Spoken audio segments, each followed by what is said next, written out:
So we are casually sitting at the, I'm going to call this the Bernd's coffee table of fan artists. Yeah, even though you don't have coffee. Right? Yeah, casual, well, I don't have my coffee, right? Casual table of fan artists.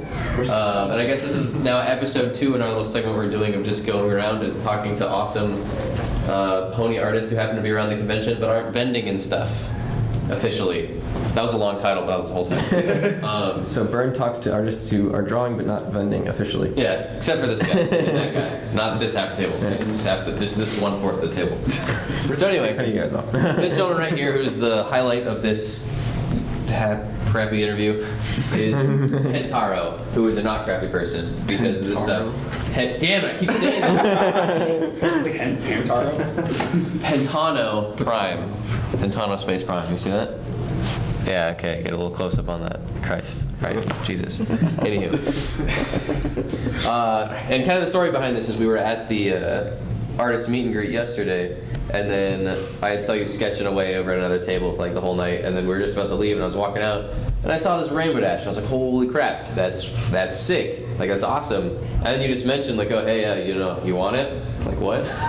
He was like, take it. And you just were going to give it to me. Do you give art to people like all the time? Or just like, just take my art? I do, actually. The last convention I went to, the Running of the Leaves Con down at the Remont Plaza down in Colorado, I kind of made a big splash there because I just kind of peeked into the gaming room and just like sat down and started playing some Super Smash Brothers. And after when I was done with the whole thing, I just kind of like one of my friends just like, hey, you should show off some of your drawings. So I was like, whatever. So I like pulled out this book and I started showing them off, and out of nowhere I had like this, I literally started gaining the whole crowd of everybody, and everybody was telling me that I should be vending, but I don't know. I don't know. I don't know. Too. Every last one. Yeah, vending scares me, so. It's fun though, it really is. Is it? I'm really For scared. a guy who just first time vending. This is my first time vending. Yeah. And it's fun. Just I would do it with like someone else as like a half table thing. Yeah. It'd be fun. Yeah, especially like if you're starting out, like doing a half table thing makes it be like less daunting. Yeah. And also Yeah. like if you're afraid that you don't get traffic, if you're with someone who's a little bit more experienced, like they help get traffic as well, like the imprints. Then they like see your artwork if you feel like it's not going to get good traffic. But it's a double-edged sword because it could take traffic away from your art. You know what I mean? Yeah, But it's also helpful when you have a guy next to you that just kind of like, oh yeah, you should check out some of his stuff. He has like, this awesome shading. I just do this guy over here, but you should check out that. Exactly.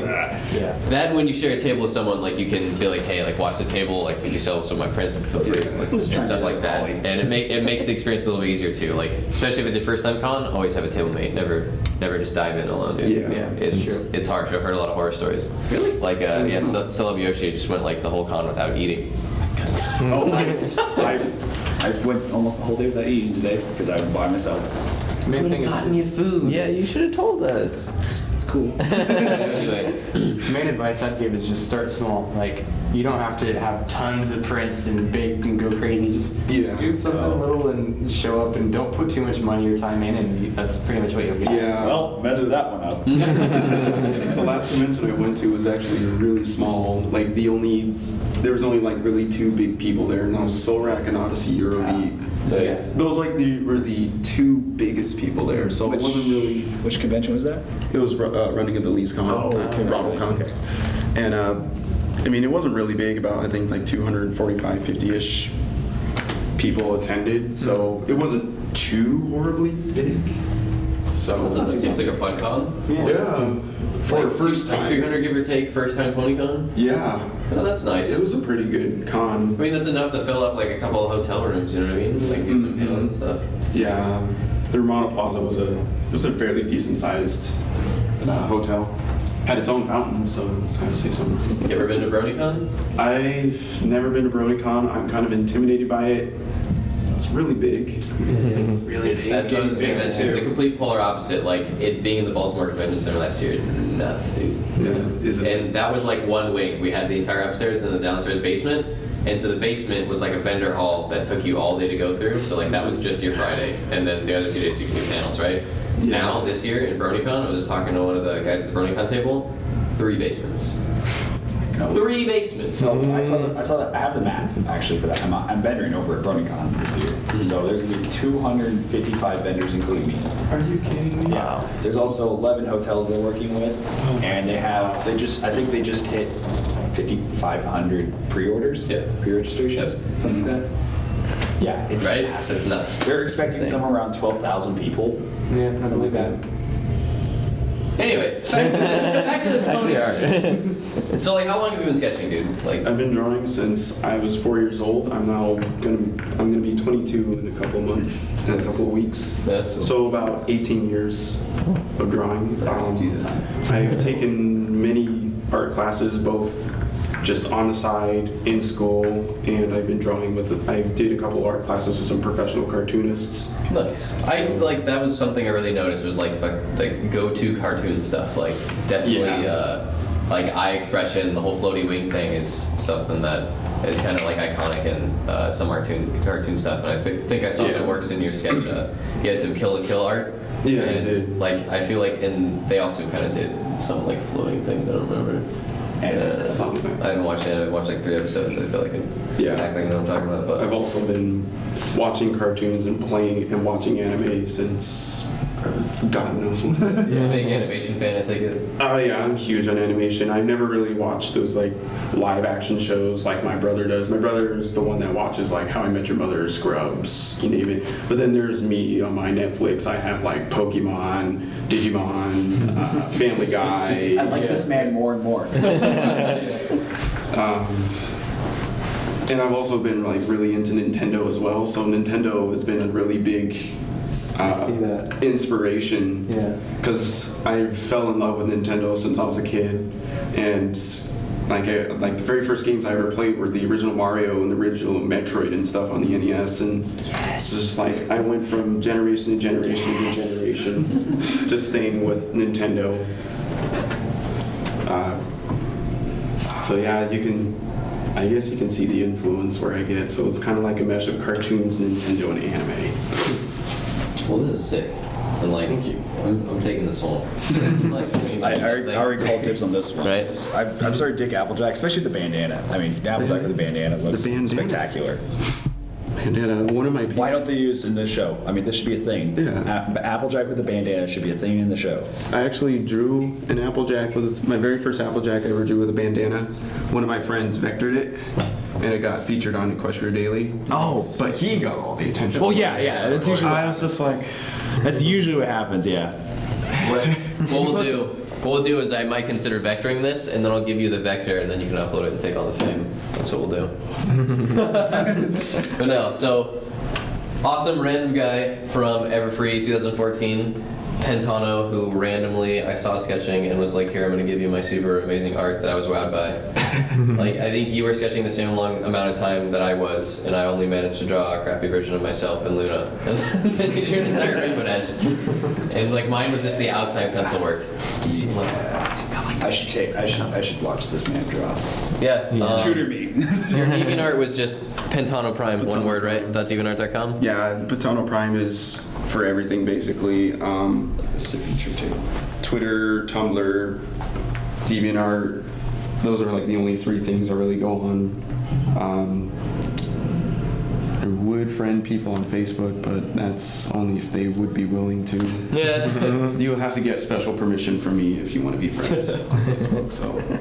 Well, anyway, so if you're watching this and if you like to give this man some love and you like this art, thought it was cool, go check him out at some of those places. And yeah, thanks for watching. Thank you.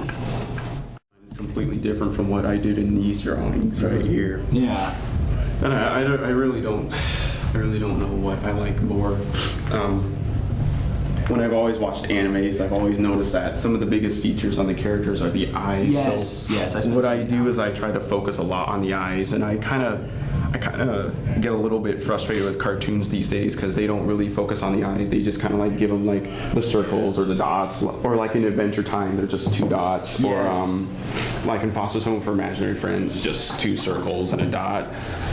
But I mean, So I've always liked detail in the smallest places, and I've also been really big in the hair for the characters. Hair has been another big thing for me. I've always noticed that hair kind of describes a character's personality. This is a really great example too. Yeah.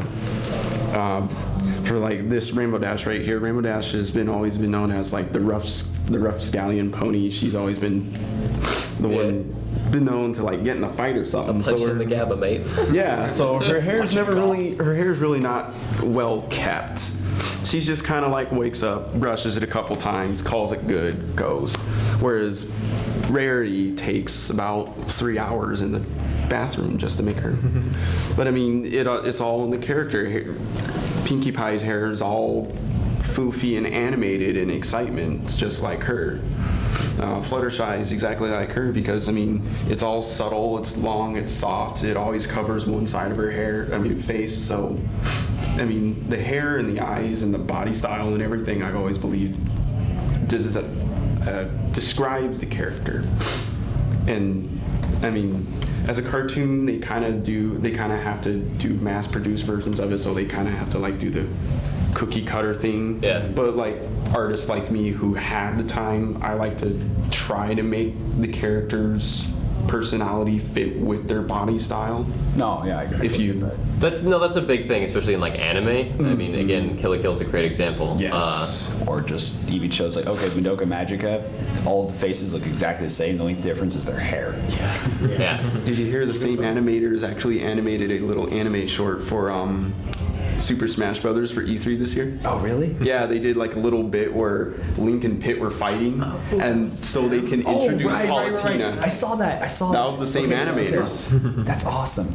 Okay, here's a question though. Yes. You mentioned how you had you put a bunch of attention into the face, but Yes. when you're doing your pictures, I see you have a lot of detail a lot of other places too. Yes. Do you just focus on like one area and work outwards, or do you just like do a quick sketch, add a little bit more, add a little bit more, add a little bit more, and focus on certain spots a little bit more than others? I'll be honest, I kind of take it like step by step at a time. So what I usually do is I'll just like do a little light sketch so I know, because The outline of where everything's gonna be. yeah, so if I mess something up, I can erase it, and you won't see the erasing marks. So that's why you can't see erasing marks on my drawings, is because I do a little light outline first, and then The skeleton and like setup. so that's the skeleton, and then when I say yes, this is what I want, then I take my pencil again and start overlining that little sketch that I did, but with a darker tone on my pencil.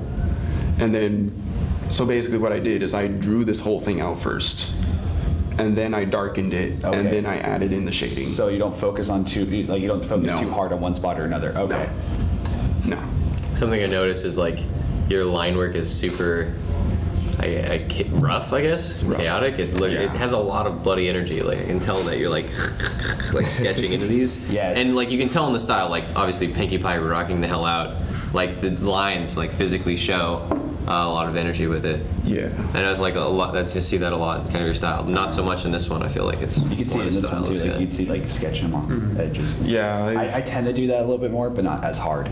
Yeah, I had an artist critique one of my arts, and he said apparently artists like their lines a little bit cleaner, so I've been trying to practice cleaner lines. Oh, I need to do that. I'm so messy. Well, like I believe being able to do clean line work is important. Yeah. But if you enjoy like a messy line work like this, like yeah, because you have to look at what it says visually. Like obviously, I can tell that it's not clean, but it's not bad at all. Like like I was saying, it has a lot of energy and it has a feeling to it. You just have to know what that feeling is. Okay. So like if you're drawing like sadder Fluttershy, like maybe you want like a cleaner line work. Yeah. And where you're drawing Pinkie Pie with a freaking guitar and stockings, you want crazy like hashed out lines. You know what I mean? Because it's like electric feeling, calmer feeling. You can even tell that.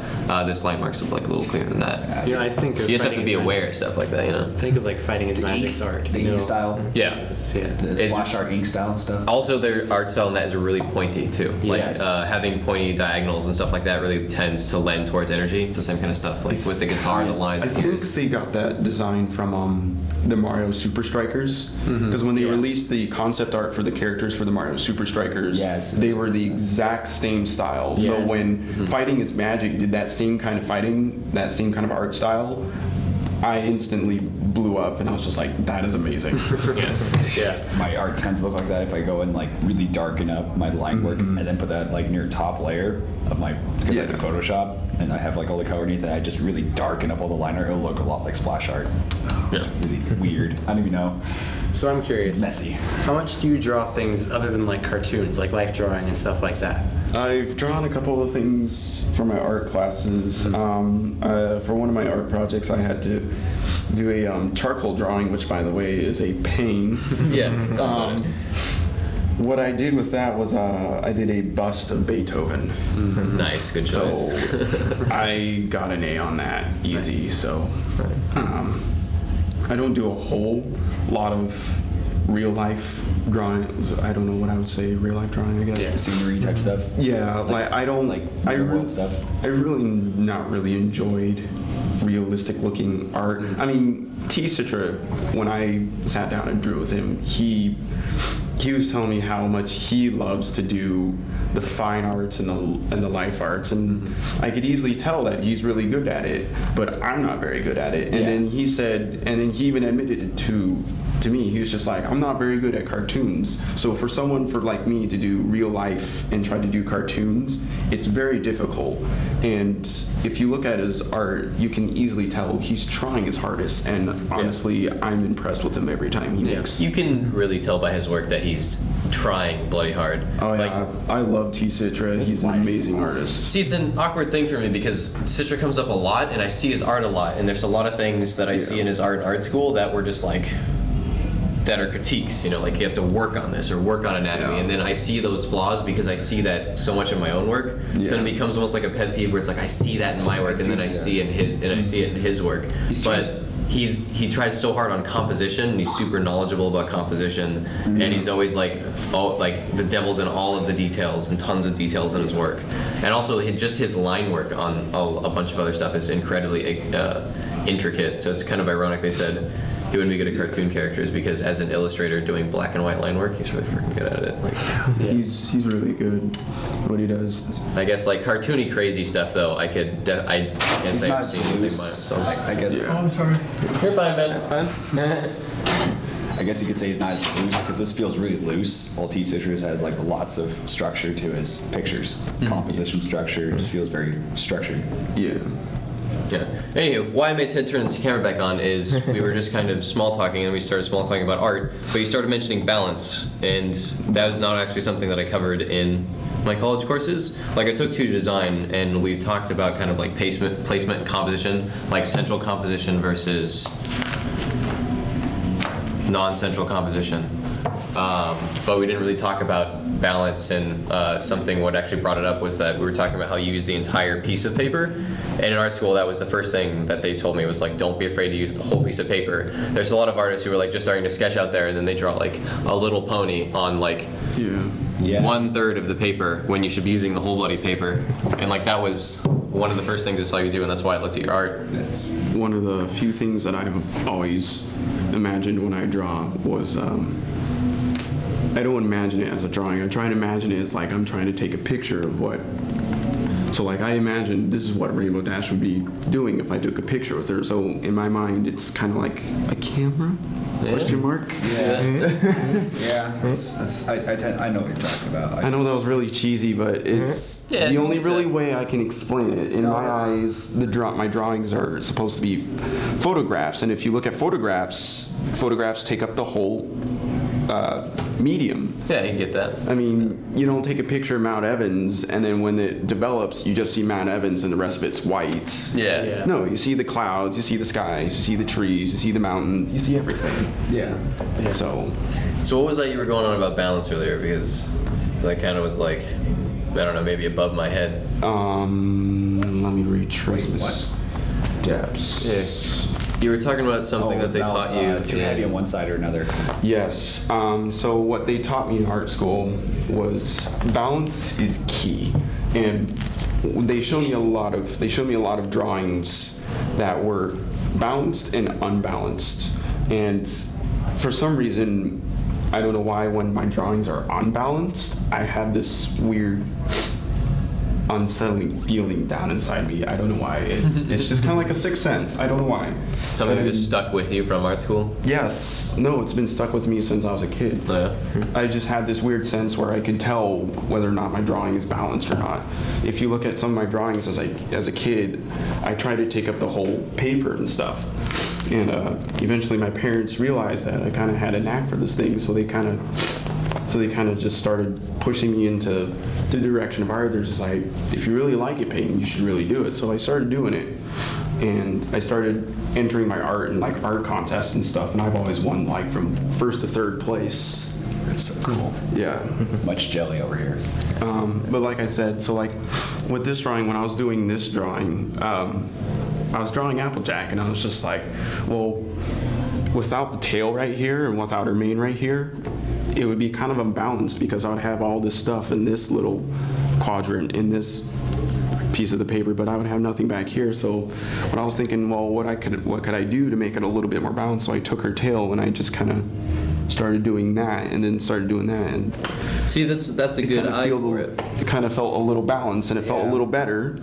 That was actually similar to a conversation that you had with Citra, because he was critiquing one of your, it was like Rainbow Dash in the sky or underwater or something pieces that you had. I think so. One of your Rainbow Dash pieces. Point being, your Rainbow Dash piece took up like just the corner of a page, like just the Rainbow Dash, and then all this area over here was blank. So he was talking about it was still. Oh yeah, he was talking about it was the one still that was- decent though, because Rainbow Dash was doing movement in this direction, so there was a bunch of area where your eye would curl in and do a spiral towards Rainbow Dash. So that's another form of composition, right? Yeah. But like that's what we were just looking at in the hair, where if it was just an Applejack, right, without the ponytail taking up all of this stuff, there would be nothing here. Draw and your eye back in. He was talking it would about just drawing be your a eye bunch in. of nothing space, if that makes sense. Yeah. So when you were talking about balance, I could definitely notice it, because like almost all the space in your drawing has something visually interesting to actually take up all the space, whether it's Twilight's crazy hood or like, let's find something else. Pinkie Pie's hair, Pinkie Pie's hood. There's always something occupying space. Again, like hoods. Okay. This was part of your hood series. My little Yeah. hoodies. Or even like, I guess how the conversation started too was the hair was taking up the edges of the Yeah. space. I need to do that more often. More. Yes, it's kind of it's another visual choice. I'm not saying this is what every artist should do, but it's the choice of actually filling space around a subject versus leaving empty space. Like that is something that we will see. So Yeah. there is a physical difference between crazy busy like Applejack taking up a whole page and then like a white empty like a blank space or whatever. Yeah. But yeah, no, it was a good conversation. That's why I made him turn the camera back on. That's kind of what we like capturing. I don't know if I'll include this in the other video or make it separate, but Yeah, but T-Stitcher was talking about how Probably like, just include lines it. bring your eye in, so if you follow lines, like you'll Yeah. start following shapes of lines. So like Rainbow Dash's hair swirls in, so your eye automatically follows it in. Yeah, So you start following curvature, you start following things in. yeah, because you kind of just get a knack for wanting to kind of make curves or make things kind of feel whole in And the everything's picture. drawing you inwards with Rainbow Yeah. Dash's mane. That's why that picture just Yeah. really draws you into her face, because everything is like swirling into her face. Yeah, because Citra was definitely talking about like spirals and like where it takes your eye, and how like spirals or curves, depending on where they're pointing, will kind of bring your eye and do this sort of thing. Especially in this piece is the example. Where in your piece he was talking that it made almost a golden ratio. That's something that you can Google if you're really interested, but it's the perfect ratio of a spiral, where everything gets like half the size, whatever.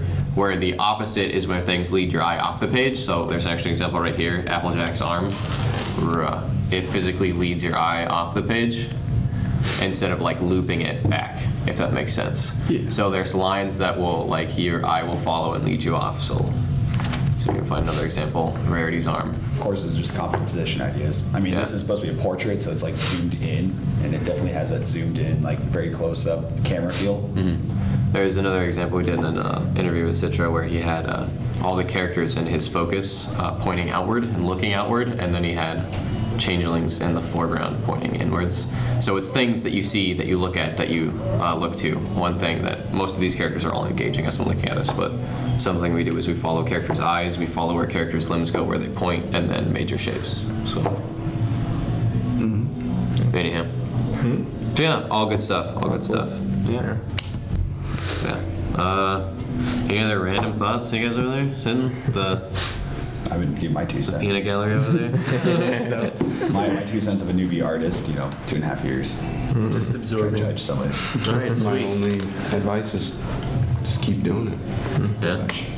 Like a lot of people get discouraged. They're just like, oh, well, my drawing sucks. Yes. That was kind of us last night. We were doing the shrimp method, as it's called, at the little artist meetup, and we're like, what the heck is the shrimp method? Well, normally you're supposed to draw a shrimp, but instead we're going to draw a pony. And so they gave us 5 minutes to draw a pony, and then Ted and I both drew super crappy ponies, and we're like, screw this. And then we're like, well, now the 5 minutes is up, that's the point. Now what you've drawn is what you understand about how to draw a cartoon horse. So now you look at a reference and you compare it. What did you do wrong? What did you do right? I need to try that. Sounds like a perfect So idea. the concept of drawing a shrimp is shrimps are super freaking weird creatures, and like how many people really know how to draw a shrimp, right? Yeah. So what you do is you go get an actual picture of a shrimp. What did you get wrong? What did you get right? And then you draw from the reference. And then it's the same thing with a pony. Then you draw from a horse reference. It's not actually horses. I tend to over-reference. Like I tend to really over-analyze references for anatomy. Like I get really hung up over like anatomy, like a lot. So I'll sit there recompose a face like a million times just to get the nose just right. Yeah, definitely.